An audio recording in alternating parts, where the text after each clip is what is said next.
Hello नमस्ते. आजच्या video सेशनमध्ये आपण विद्याप्रबोधिनी ॲपमधील 21 जुलै रोजी झालेला डेटा इंटरप्रिटेशन डेली प्रॅक्टिस टेस्टमधील डेटा इंटरप्रिटेशनचे दोन सेटचं डिटेलमध्ये एक्सप्लेनेशन बघणार आहोत. आता हे दोन्ही पण सेट थोडेसे मॉडरेट लेवलचे आहेत. हे RRB POच्या दृष्टीने खूप इम्पॉर्टंट आहे. First set line graph. Given below is the line graph we show the percentage rise in price of wheat and rice over the given years. आता हे पर्सेंटेजमध्ये प्राईसचं इन्क्रीमेंट झालेलं आहे, किंमत वाढलेली आहे. राईस आणि प्राईसमध्ये गोंधळ आहे थोडासा. प्राईस हे इन्क्रीज झालेले व्हीट आणि राईसचे दोन आहेत. व्हीट हे ब्ल्यू कलरनी डिनोट केलेलं आहे लाईन ग्राफमध्ये आणि राईससाठी ऑरेंज कलर आहे. हा 2011, 12 आणि 13 आणि 14चा हा डेटा आहे. हा डेटा आपण पहिला इंटरप्रेट करून घेतला. सपोज 2011ला 10% इन्क्रीमेंट आहे राईसची अकॉर्डिंग टू लाईन ग्राफ. समजा आपण 2010ला 100 रुपये प्राईस पकडली राईसची पर के जी, तर 2011ला ती प्राईस किती होणार? 10% इन्क्रीज वाढणार, म्हणजेच किती होणार? 110 रुपये असा हा डेटा आहे. So let us start. First question. If the ratio between price of rice and wheat in 2014 is 3:4, then what will be their ratio of price in 2015? खूप सिंपल क्वेश्चन. 2014ला 3:4 रेशो आहे व्हीट आणि rice आणि व्हीटचा 3:4. मग आपण suppose करूया की 30 rupees आणि 40 rupees. According to line graph 2015ला किती पर्सेंट इन्क्रीमेंट होणार आहे? राईसमध्ये इन्क्रीमेंट होणार आहे. राईस हे ऑरेंज कलर आहे. 20% इन्क्रीमेंट होणार आहे प्राईसची आणि व्हीटची 15% इन्क्रीमेंट होणार आहे. मग 30चं 20% कॅल्क्युलेट केलं, 10% 3, 20% 6, म्हणजे राईसची प्राईस झाली 36 रुपीज आणि 15% व्हीटमध्ये इन्क्रीमेंट केलं तर 6 रुपीज ॲड होणार, म्हणजे 46 रुपीज. मग ह्या दोघांचा रेशो येणार 18:23. खूप सिम्पल क्वेश्चन. रेशोचं क्वेश्चन कधी स्किप करायचे नसते, खूप सिम्पल असते डेटा इंटरप्रिटेशनमध्ये. C option correct. Second question. If the price of wheat in 2011 is 7200, व्हीटची प्राईस 2011ला 7200 आहे per quintal, then what will be the price in 2013? खूप सिम्पल आहे. 2011ची प्राईस आपल्याला दिलेली आहे आणि 2013ची प्राईस आपल्याला विचारलेली आहे. आता 2013 साली प्राईसमध्ये इन्क्रीमेंट 2012ला पण इन्क्रीमेंट होणार आहे आणि 13ला पण इन्क्रीमेंट होणार आहे. अकॉर्डिंग टू लाईन ग्राफ 2012 राईसची प्राईस किती इन्क्रीमेंट होती? नाही, व्हीटचं क्वेश्चन आहे. व्हीटची प्राईस किती पर्सेंट इन्क्रीमेंट होते? According to line graph 15% increment आहे. आणि 2013ला व्हीटची प्राईस किती पर्सेंट इन्क्रीमेंट आहे? सॉरी, हां, 10% इन्क्रीमेंट आहे. 10% इन्क्रीमेंट आहे. First 15%, second 10% increment. आता 15% इन्क्रीमेंट म्हणजे 7200चं 15% करायचं आणि ॲड करायचं, म्हणजेच 115% होणार ते. म्हणजेच 115 अपॉन 100 मल्टिप्लाय करणार. त्यानंतर ही जी प्राईस आहे 2012ची, त्याच्यामध्ये 10% इन्क्रीमेंट आहे. म्हणजे हे जर 100% असेल तर ते 110 होणार, म्हणजे 110%.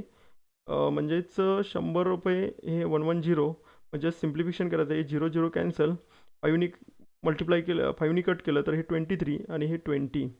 मग हे 0 आणि हे 2 0 कट कॅन्सल झाले. 2नी कट केलं तर 36. खूप सिम्पल आहे. 36 इंटू 23 इंटू 11. याचं जर सिम्प्लिफिकेशन केलं तर 11ने मल्टिप्लाय करणं खूप सिम्पल असते. मी 36ला मल्टिप्लाय करतो. 396 इंटू 23. पहिला 2 डबल करा, परत 3नी मल्टिप्लाय करा, डबल केलं तर आन्सर येतं 8, 7, 9, 8 आणि हे 0 20नी मल्टिप्लाय केलं. आता 3नी फक्त मल्टिप्लाय करायचे. 3 6 जा 18, 3 9 जा 27, 27 प्लस 1 28, कॅरी 2, 3 3 जा 9, 9 प्लस 1 11. मग या दोघांची ॲडिशन केली तर आपल्याला आन्सर मिळून जाईल 9108. E option correct. थोडंसं कॅल्क्युलेशन आहे, खूप सिम्पल आहे. 15% इन्क्रीमेंट आणि 10% इन्क्रीमेंट तुम्ही सक्सेसिव्ह पर्सेंट पण यूज केलं असतं. Next question. What is the effective percentage increase price of wheat year 2011 to 13? हे प्रिव्हियसच क्वेश्चन आहे, फक्त इफेक्टिव्ह तुम्हाला विचारले किती पर्सेंट प्राईस झाली. आता बरेच लोक सांगतील की 2011पासून 13पर्यंत किती पर्सेंट इफेक्टिव्ह चेंज होणार. आता 2012ला किती पर्सेंट इन्क्रीज झालेलं आहे? 15% इन्क्रीमेंट आहे आणि 2013ला व्हीटचं इन्क्रीमेंट आहे 10%. मॅक्झिमम लोक सांगतील की 25% इन्क्रीज, पण तसं ऑप्शनच नाही. ॲक्च्युली हे सक्सेसिव्ह पर्सेंटेज इन्क्रीमेंट आहे. 15 + 10 + 15 × 10 upon 100 successive percentage. Just simplify करा, याचा आन्सर तुम्हाला मिळून जाईल 26.5% increment. Net change successive percentage. Fourth question थोडंसं मॉडरेट आहे. If a person expand 4140 rupees buying rice at a rate of 120 rupees per kg. 120 रुपये प्रमाणे तो खरेदी करायला आहे राईस इन इयर 2012. हा 2012चा डेट आहे. 120 रुपये प्रमाणे तो खरेदी करतोय rice. He has to reduce his consumption of rice by how many kg in 2013 for the same expenditure. म्हणजे 2013ला तो किती त्याचं एक्सपेंडिशन रिड्यूस करणार, हे क्वेश्चन आहे. खूप सिम्पल आहे. 2012ला तो 120 रुपये प्रमाणे घेतोय, म्हणजे 2013ला ॲक्च्युली प्राईस इन्क्रीज होते. अकॉर्डिंग टू लाईन ग्राफ 2013ला किती प्राईस इन्क्रीमेंट होणार आहे राईसमध्ये? 15% इन्क्रीमेंट होणार आहे. म्हणजेच 2012ला 120 प्राईस आहे, याचं 15% कॅल्क्युलेट केलं, 10% 12 आणि 5% 6 म्हणजे 18 इन्क्रीमेंट होणार. म्हणजे 2015ला तो किती रुपयेप्रमाणे घेणार? 138 रुपीज पर kg प्रमाणे राईस घेणार. ॲक्च्युली एक्सपेंडिचर आपल्याला सेमच टॉच आहे अकॉर्डिंग टू क्वेश्चन 4140. मग बघू तुमचं कन्झम्पशन किती 2012ला? 4140 अपॉन 120. हे जर सिम्प्लिफिकेशन केलं, 12नी कट केलं तर 3 बघा 12 3 जा 36 रिमाइंडर 5 जस्ट सिम्प्लिफाय करा अपॉन 12. तर याचं सिम्प्लिफिकेशन येतं 34.5 kg. आणि 2013ला पण सेम एक्सपेंडिचर आहे आपलं, 4140 हे एक्सपेंडिचर आहे आणि 130 रुपीज प्राईस आहे. मग हे जस्ट कट करा, हे कट केलं तर याचं सिम्प्लिफिकेशन येतं 30 kg. मग किती पर्सेंट रिड्यूस झालं कन्झम्पशन हे आपल्याला क्वेश्चनमध्ये विचारले. 4.5 kg रिड्यूस आहे कन्झम्पशन. थोडंसं मॉडरेट लेवलचं question. 4.5 kg reduce consumption. A option correct. Last question. If the price of wheat in 2013 is 132 rupees per kg, then what will be the total cost of 25 kg of wheat in 2012? आता आपल्याला reverse पाठीमागे यायचं आहे की 2013ला price दिले आपल्याला 132 rupees दिलेले आहे 2013ची प्राईस. तर आपल्याला 2012ची प्राईस काढायची. मग 2013ला किती इन्क्रीमेंट आहे? According to line graph 10% increment आहे. म्हणजेच 10 रुपीज असेल 2012ला, तर 2013ला प्राईस किती झालेली आहे? 11 रुपये झालेलं आहे. 10% मीन्स 1/10. 10 हे ओरिजिनल 2012ची प्राईस, एक इन्क्रीमेंट म्हणजे 11 रुपये. मग 11 is equal to 132, 10 is equal to question mark. Simple. 11नी कट केलं, 11 1 जा 11 2 जा म्हणजे 120 रुपीज. म्हणजे 2012ला 120 रुपीज प्राईस आहे. आणि किती कन्झम करायचं आहे आपल्याला? 25 किलो इंटू 25. म्हणजेच 25 इंटू 120. याचं सिम्प्लिफिकेशन केलं तर आन्सर येऊन जाईल 3000, 3000 रुपये. बी ऑप्शन करेक्ट. खूपच सिम्पल असा हा मॉडरेट लेवलचा डेटा इंटरप्रिटेशनचा सेट होता, लाईन ग्राफ. त्यानंतर नेक्स्ट सेट तो पण मॉडरेट लेवलचा आहे आणि तोही लाईन ग्राफचा डेटा इंटरप्रिटेशनचा सेट आहे. आता ज्या लोकांनी हे टेस्ट अटेंड केलं नाही त्या लोकांनी ॲप इन्स्टॉल करायचं आहे. आपण दररोज हे daily practice test with detail असं व्हिडिओ सोल्युशन प्रोव्हाइड करणार आहोत. त्यानंतर तो second set data interpretation. The following pie chart show the percentage distribution of marks. थोडंसं मॉडरेट आहे, जरा डेटा व्यवस्थित इंटरप्रेट करायचं आहे. 1-1.5 मिनटं खर्च होईल, पण नंतरचे 5 क्वेश्चन तुम्हाला खूप क्विकली आणि फास्ट सॉल्व करता येतील. The following pie chart show the percentage distribution of marks obtain by Sameer and Babu. Sameer हा ब्ल्यू कलरनी लाईन ग्राफनी डिनोट केलं आहे आणि बाबूसाठी ऑरेंज कलर आहे. In main exam of UPSC consisting of 7 papers of equal maximum mark. हे 7 पेपर आहेत. एसे, GS1, GS2, GS3, GS4, optional 1 आणि ऑप्शनल 2 असे 7 सब्जेक्टचा डेटा दिलेला आहे लाईन ग्राफमध्ये. It is known that Babu obtaining 50 marks more in GS1 paper than GS3 paper. आता हा जो लाईन ग्राफ आहे हा पर्सेंटेजमध्ये डेटा दिलेला आहे. ठीक आहे. मग तुम्ही जर थोडंसं बारीक ऑब्झर्व केलं तर एसेला बाबूला मार्क्स आहेत 56% मार्क्स आहेत अकॉर्डिंग टू लाईन ग्राफ. म्हणजे टोटल मार्क्सचे 56% मार्क्स. आणि समीरचा जर विचार केला तर 64% स्कोर आहे एसेमध्ये, असा हा डेटा आहे. पण त्यांनी एक क्ल्यू पण दिला आहे आपल्याला. It is known that Babu obtain 50 marks more than GS1 paper than GS3 paper. मग बाबूला GS1 पेपरमध्ये किती स्कोर आहे? GS1 पेपरमध्ये बाबूचा, बाबू म्हणजे ऑरेंज कलर, 70% स्कोर आहे. आणि GS3 पेपरमध्ये बाबूचा स्कोर आहे 50%. तुम्ही जर व्यवस्थित ऑब्झर्वेशन केलं तर 20%चा गॅप आहे अकॉर्डिंग टू लाईन ग्राफ. पण ॲक्च्युली मार्क्समध्ये कितीचा गॅप आहे? 50 मार्क्सचा गॅप आहे. म्हणजे 100 मार्क्स किती, 100% मार्क्स किती होतील? म्हणजे प्रत्येक सब्जेक्ट बघा किती मार्क्स आहे, मॅक्झिमम मार्क्स. 20चं 5 टाईम्स केलं तर 100 होतं. मग 5चं 5 टाईम्स करा म्हणजे 250 मार्क्सचा एक पेपर आहे. म्हणजे मॅक्झिमम मार्क प्रत्येक सब्जेक्टला 250 आहेत. असं दिलेलं आहे. हे फक्त थोडंसं तुम्हाला इंटरप्रेट करायचं आहे. आणि study the chart carefully, answer the question based below. खूप सिम्पल आहे. मला वाटतं आता तुम्हाला सॉल्व करायला काहीच प्रॉब्लेम येणार नाही. मॅक्झिमम मार्क प्रत्येक सब्जेक्टला 250 आहेत आणि प्रत्येकाचं पर्सेंटेज दिलेलं आहे. First question, find the difference in marks obtain by Sameer in GS1 and GS2 paper together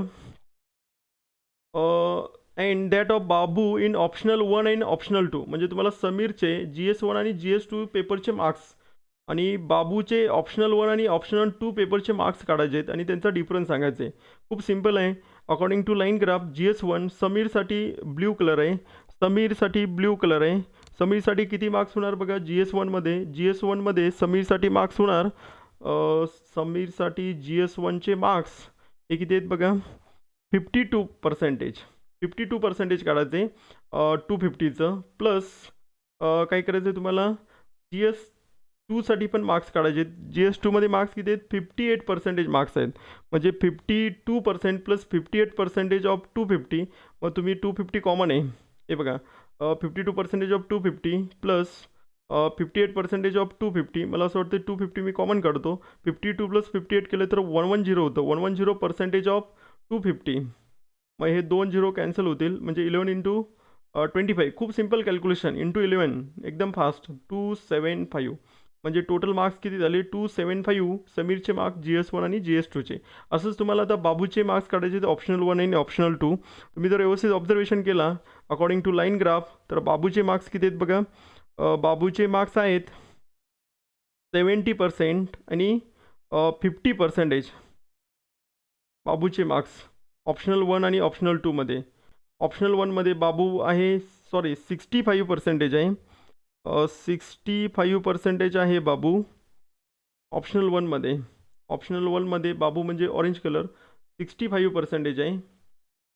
plus आणि ऑप्शनल 2मध्ये किती आहे बाबू? 60% आहे. मग या दोघांचे ॲडिशन केलं 60% आहे. या दोघांची ॲडिशन केली तर किती येतं? ते 125% येतं. 125% करायचं आहे 250चं, कारण 250 कॉमन. हे जस्ट सिम्प्लिफिकेशन करायचं आहे. 25 4 जा, 25 5 जा, 5नी मल्टिप्लाय करा, 5नी मल्टिप्लाय करा, 5नी मल्टिप्लाय करा आणि 4नी कट करा. 25 5 जा 125 आणि 0/4. हे जस्ट सिम्प्लिफिकेशन केलं तर किती मार्क्स येतात बघा? ऑप्शनल 1 आणि ऑप्शनल 2 बाबूसाठी हे मार्क्स येतात. 312.50. तुम्हाला हा डिफरन्स सांगायचा आहे. 312.50 आणि 275चा डिफरन्स. मग याच्यामध्ये 25 ॲड केलं तर 300 आणि वरचं 12.5. म्हणजे 25 आणि 12.5, नाही 25 ॲड केलं तर ते 300 होईल आणि वरचं 12.5. म्हणजे कितीचा डिफरन्स आहे बघा?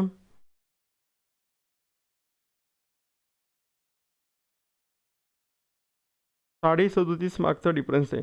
37.5 मार्क्सचा डिफरन्स आहे. Option C correct. नंतर नेक्स्ट क्वेश्चन थोडंसं मॉडरेट आहे. तुम्ही व्हिडिओ पुन्हा रिपीट करून बघू शकता. Option C correct. त्यानंतर क्वेश्चन नंबर 7. खूप simple. By what percent total marks obtain by Babu in एसेमध्ये बाबूला मिळालेले मार्क्स इज मोर और less than Sameer in GS2. आता एसेमध्ये बाबूला मार्क्स किती मिळालेत? 56% मार्क्स मिळालेत. 56% मार्क्स मिळालेत आउट ऑफ 250. हे काही कॅल्क्युलेशन करायची गरज नाही. बाबूला मार्क्स किती मिळालेत? 58% मार्क्स मिळालेत. What percent total marks obtain by Babu in essay more और लेस दॅन समीरला GS2ची मार्क्स किती आहेत? 58% आहेत. आताच बघितलेलं आपण 58%. मग यामध्ये किती पर्सेंट लेस आहे? तुम्ही जर व्यवस्थित बघितलं तर 2% लेस आहे. आणि कुणाशी कंपेअर करायचं आहे? 58शी कंपेअर करायचं आहे, म्हणजे इंटू 100. 58मध्ये 2 लेस, तर 100मध्ये किती लेस? हे जर सिम्प्लिफिकेशन केलं तर याचा आन्सर येतं 100/29. म्हणजे सिम्प्लिफाय करा, याचा आन्सर येईल 3 point something. Option D correct, 3.4% correct. खूप सिम्पल, जस्ट कॅल्क्युलेशन थोडंसं. त्यानंतर question number 8. Find overall percentage marks obtain by Babu. थोडंसं कॅल्क्युलेटिव्ह क्वेश्चन आहे, खरं पण डुएबल क्वेश्चन आहे. जस्ट तुम्हाला डेटा फास्ट इंटरप्रेट करायचं आहे लाईन ग्राफनुसार. बाबूचं ओव्हरऑल पर्सेंटेज काढायचं आहे. मग तुम्हाला आता प्रत्येक वेळा कॅल्क्युलेशन करायची गरज नाही, तुम्ही फक्त पर्सेंटेज नंबर पहिला फक्त फास्ट कॅप्चर करा.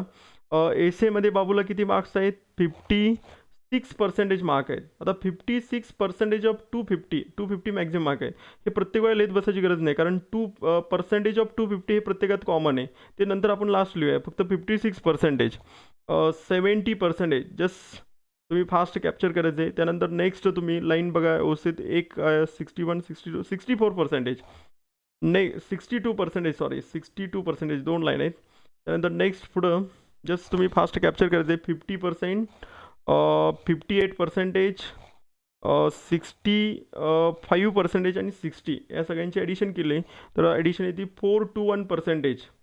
421% ऑफ 250 हे झाली टोटल मार्क्स. जस्ट सिम्प्लिफाय करा. सिम्प्लिफाय करायचं आहे, हे सिम्प्लिफिकेशन करायचं आहे. आणि हे टोटल मार्क्स ॲक्च्युली एवढं पर्सेंटेज आहे 250मध्ये. म्हणजे टोटल मार्क्स तुमचे 250 किती मार्क होते? 1750 मार्क होतील. 250 इंटू 7, आपले टोटल 7 सब्जेक्ट आहेत. म्हणजे 1750 आउट ऑफ 1750 मार्क्स किती होते? 421. तर 100मध्ये किती? हे तुमचं पर्सेंटेज मिळून जाईल डायरेक्ट. हे जस्ट सिम्प्लिफाय करायचं आहे. हे सिम्प्लिफिकेशन केलं तर आन्सर येतं, याचं आन्सर येतं 60.14. Just simple calculation. त्यानंतर next question, second last question. खूप सिम्पल क्वेश्चन आहे. In option 1 paper Sameer was unable to clear cut off by 5 marks. Option 1मध्ये 5 मार्काने समीर फेल झाला. मग आता ऑप्शनल 1मध्ये समीरचा स्कोर किती आहे? तुम्ही ॲज ए पर्सेंटेजमध्ये कॅल्क्युलेट केला तर समीरचा स्कोर ऑप्शनल 1मध्ये 48% आहे. 48% आहे. मग 48% काढलं 250चं. याचं कॅल्क्युलेशन करताना तुम्ही फास्ट ओव्हरली 25% ऑफ 480 करा. याचा आन्सर येतं 120 मार्क्स. म्हणजे 120 मार्क्स मिळाले. खरं पण 5 मार्कांनी कट ऑफ राहिलं आहे. म्हणजे ऑप्शन वनचा कट ऑफ किती आहे? 125 मार्क्स आहे. 125 मार्क्स कट ऑफ आहे. हे असं फास्ट कॅल्क्युलेशन जमायला पाहिजे. 125 मार्क्सचं कट ऑफ आहे. त्यानंतर त्यांनी विचारले काय? त्यांनी विचारले find by what percentage cut off marks option 1 paper is less. Option 1 पेपरचा कट ऑफ किती पर्सेंट लेस आहे ॲज कम्पेअर टू? बघा, marks obtain by Babu in GS2. GS2 मधला बाबूचा स्कोर काढायचा आहे. आता GS2मध्ये बाबूचा स्कोर, GS2 इथं GS2 आहे. बाबूचा स्कोर आहे, किती आहे बघा? GS2मध्ये 62% आहे. 62% काढायला पाहिजे तुम्हाला. कशाचं? 250चं. आता 62% काढायचं आहे 250चं. म्हणजे 250/100. जस्ट सिम्प्लिफाय करा. 2.5 पट करायचं आहे 62चं. याचं सिम्प्लिफिकेशन केलं तर याचा स्कोर येतो 155. 62चं 2.5 पट डबल केलं आणि अर्धा ॲड केलं, 155. म्हणजे किती स्कोर लेस आहे बघा? ॲब्सल्यूट व्हॅल्यू म्हणजे 30 लेस आहे. हा 30 लेस आहे. खरं पण पर्सेंटेजमध्ये किती लेस आहे काढायचं आपल्याला? 30 लेस आहे आउट ऑफ 155. तर 100मध्ये किती लेस आहे? जस्ट सिम्प्लिफाय करा. हे सिम्प्लिफाय केलं तर आन्सर तुम्हाला मिळून जाईल 19 पॉईंट समथिंग, म्हणजेच 1935%. थोडंसं सिम्प्लिफिकेशन करायचं आहे. 5 3 जा, 5 1 जा आणि 5 6 जा. 600/31. 31नी कट केलं. थोडंसं मॉडरेट आहे calculation. 19.35%. Last question. Find the ratio of marks opted by Sameer in AC, GS1, GS4 आणि ऑप्शनल 2 सब्जेक्ट टुगेदर. हे खूप सिम्पल आहे. रेशोचं क्वेश्चन आहे. AC, GS4 आणि ऑप्शनल समीरसाठी. हे जर पर्सेंटेजचं कॅल्क्युलेशन केलं तुम्ही फक्त थोडंसं 64% प्लस 66% प्लस 52%. ॲक्च्युली रेशो काढताना आउट ऑफ 250चा पेपर आहे. ते काही तिकडं पण कॉमन असणार आहे, त्यामुळे याची गरज नाही. फक्त याची ॲडिशन केली तर याची ॲडिशन येते 182% ऑफ 250. ॲक्च्युली 250 लिहायची गरज नाही, कारण इकडं पण 250 लिहिणार आहे. ते काही कॅन्सल होणार आहे. आता बाबूचं तुम्हाला करायचं आहे GS3, GS1 आणि ऑप्शनल 1. GS3मध्ये बाबू किती आहे? 50% आहे. Just simple addition. 50% plus 70%. GS1 70% plus आणखी पुढं काय विचारलं? ऑप्शनल 1. ऑप्शन 1मध्ये तो किती आहे? 65% आहे. जस्ट ॲडिशन करा. किती ते ॲडिशन बघा 185. खूप सिम्पल रेशोचं क्वेश्चन, तुम्ही कधी स्किप करत नाही. खूप सिम्पल क्वेश्चन. जस्ट मला वाटतं हे काही कट होत नाही. ऑप्शन हां तोच ऑप्शन आहे, ए ऑप्शन करेक्ट. अशा प्रकारे डेटा इंटरप्रिटेशन जे थोडेसे मॉडरेट लेवलचे हे दोन्ही सेट होते. तुम्ही व्हिडिओ पुन्हा रिपीट करून बघू शकता. प्रॅक्टिस करायला पाहिजे. तुम्ही जर थोडंसं आणखी जास्त प्रॅक्टिस केला, तुम्ही ते हे ट्रॅक कराल. ॲक्च्युली हार्डली 3 ते 4 मिनटामध्ये एक सेट तुम्हाला क्रॅक करता येईल. हे प्री लेवलचंच आहे, थोडंसं मॉडरेट लेवलचं आहे, पी ओच्या लेवलचं स्केल 1 परीक्षा RRBच्या दृष्टीने. Thank you so much.